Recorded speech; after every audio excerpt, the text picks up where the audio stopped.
In 2002, I said yes to an opportunity that God placed in front of me. In fact, that opportunity is what brought our family here to the Hampstead community.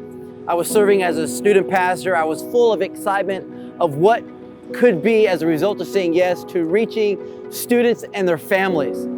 It also gave us an opportunity to be surrounded by an amazing team of people that was committed to reaching students. And I'm talking about, we had a desire to reach every student.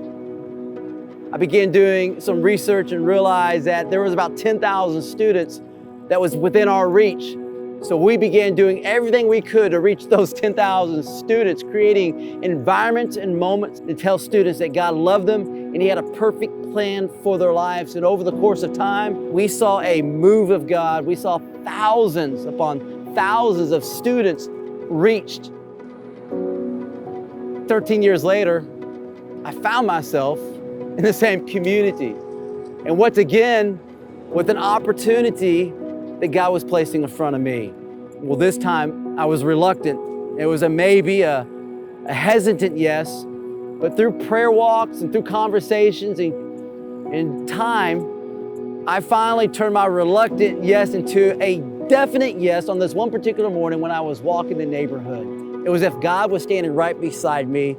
He was saying, the time is now.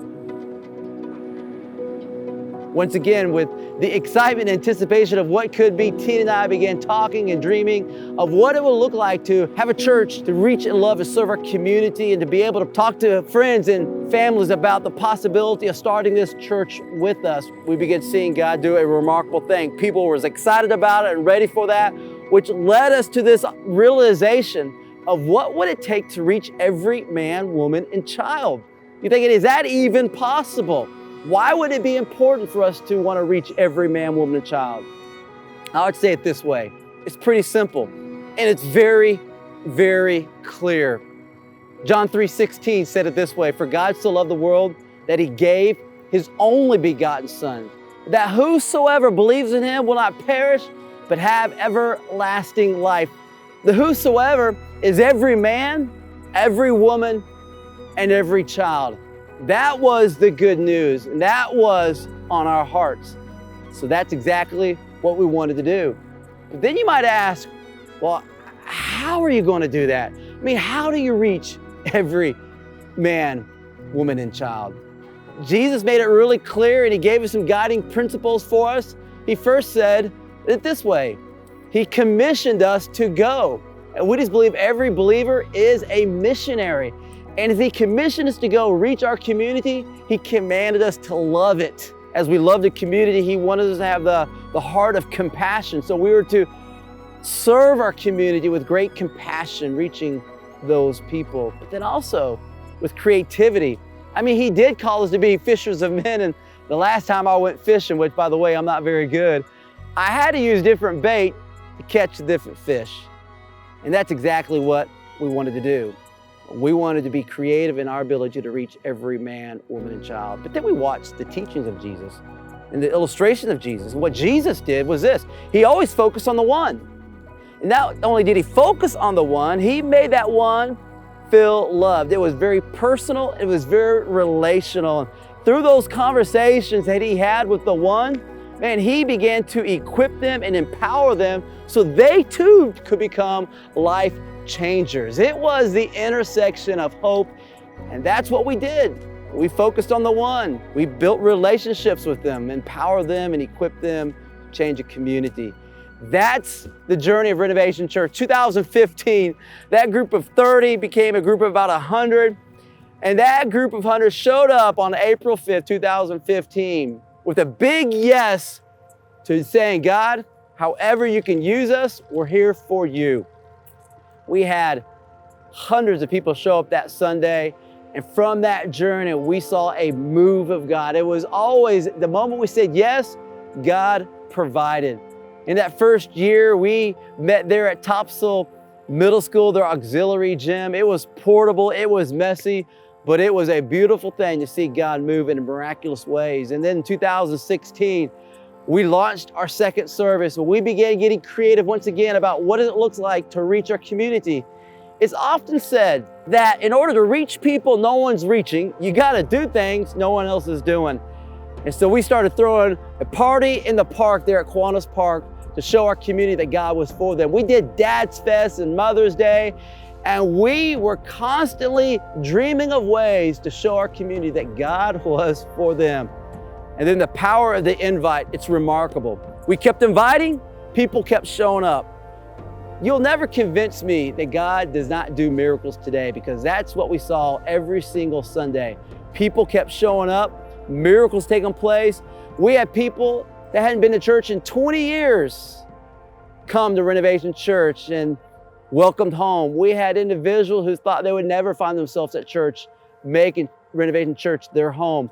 Miracles were happening, God was moving, and every time we said yes, once again, we would see His provision.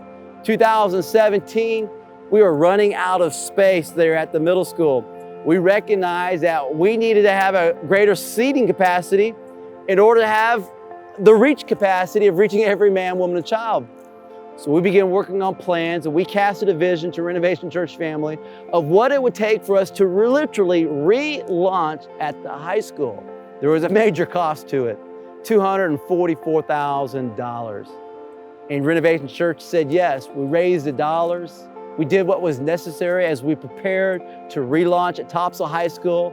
It was June of 2018 that we had the 2.0 launch, and once again, it allowed us the opportunity to reach families and teenagers and children in our community like never before. These were families that we had been praying for years earlier, praying for the children, praying for the grandparents, praying over our community, and they were starting to show up. In fact, prayer has always been the epicenter of how Renovation started. It's 2013 that I was walking around Topsail High School as a student pastor, praying for the students, praying for the teachers and the administration, and God began to expand my prayers and my vision for the community. I began praying for neighbors. I began praying for local businesses. I started praying for the names of the streets that I had lived on or driven down, and then He expanded even further. I found myself praying for families who had not even moved to the area, that one day when God would bring them, there would be a church ready to love them and receive them. God used that prayer as a spark to light the future of Renovation Church. You see, prayer has always paved the way for what God has done for Renovation Church, and prayer will always be the epicenter of what we do. It was in those prayer moments that when we moved to the high school, we were so ready for all that God had done for us, but we find ourselves praying off a big old hurricane coming our way, Hurricane Florence, and we had to shut everything down, and Hurricane Florence stopped right over the top of us. It seemed like a significant setback in the life of our church because we knew at that moment things would be different for a long time. But what became known as a setback ultimately was a setup. What it did for us, it set up the opportunity to love, to serve, to have conversations with people in tremendous needs, and we became just the epicenter of those who wanted to help and those that needed help, and we connected them. And it allowed us to be in homes that we never would have been, and it allowed us to plant seeds in the hearts and lives of people through that storm, that disaster, that life-changing moment for so many. What was a setback was a setup of God's provision, and we're so thankful for all the opportunities God gave us through that season. That season also helped us recognize this, that we were vulnerable, that we needed to begin to look for a place that one day we can call home. And as we looked around, there were no facilities that would accommodate our current needs or our future growth. So we had one option. That option would begin to look for land. A whole lot sooner than I ever anticipated, but I understood the importance that we had to protect the mission of today while we also prepare for the future ministries of tomorrow. So that year, I brought this before the church in 2019. We casted a vision, and we said there's 3 phases to what's next in the life of Renovation Church. What we're eventually saying was we're saying yes once again to be a part of a move of God. And these 3 phases meant we needed to find land. And as a journey of finding land, we need to put together a master plan of what we could do on that property, and then we would build. But before we build, we needed to find the land. And That took us to forming our first land committee. That group met together, we prayed together, we began looking at every piece of property that met the criteria that we needed for the future ministries of Renovation Church. Within that criteria, we wanted to be within 3 miles of the epicenter of where Renovation Church started. And over the course of several months, it came down to 2 pieces of property that met the criteria. I knew one of them is something we probably could do, the other was impossible. But I also recognized the piece of property that seemed impossible was in fact the piece of property God had placed on my heart 5 years earlier in 2015. And every time I drove by that piece of property, God was pulling my heart and allowing my eyes to see that property of what could be. And I knew at that time it was way beyond our imagination. It simply was impossible for us to even consider buying that piece of property. But every time I drove by it, I felt like God was saying, that is the future home of Renovation Church. And the very fact that we're sitting there that evening thinking about these 2 pieces of property, and I shared that with the committee. I said, committee, this looks like it's something we could do. This looks like it's something that God could do. I'm always going to choose something that God can do, the impossible, when we say yes. So we celebrated and we believe that God was creating alignment for us to take a bold step of faith to purchase a piece of property that we simply could not do on our own. It was going to take a move of God. God began opening doors. The first open door came when the property owners came back and they were willing to sell us the land at a reduced rate, in fact, below market value for commercial property. The second opportunity was another miracle that took place. I mean, we were a young church. No bank would even entertain the thought of financing a piece of property for us. But God began stirring in the heart of an individual, and this individual approached me and he says, Pastor John, I would love to put the church in position to pay cash for that property if you believe the church could then pay me back over the course of time. And I was like, are you kidding? You'd be willing to upfront the cash needed to pay for the property? He says, yeah. I said, I'm confident that our church would be excited about this journey, and we said yes to that.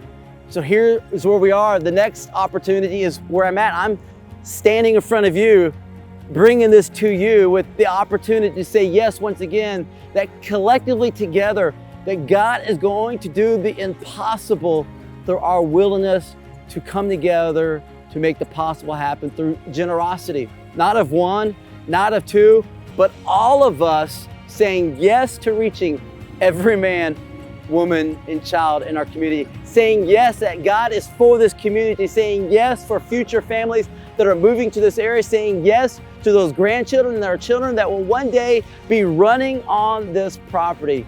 It's a yes for me to see lives change, people reach, and for a community to know that God is for them. And I'm praying it's a yes for you. Come on, Renovation Church, let's do this.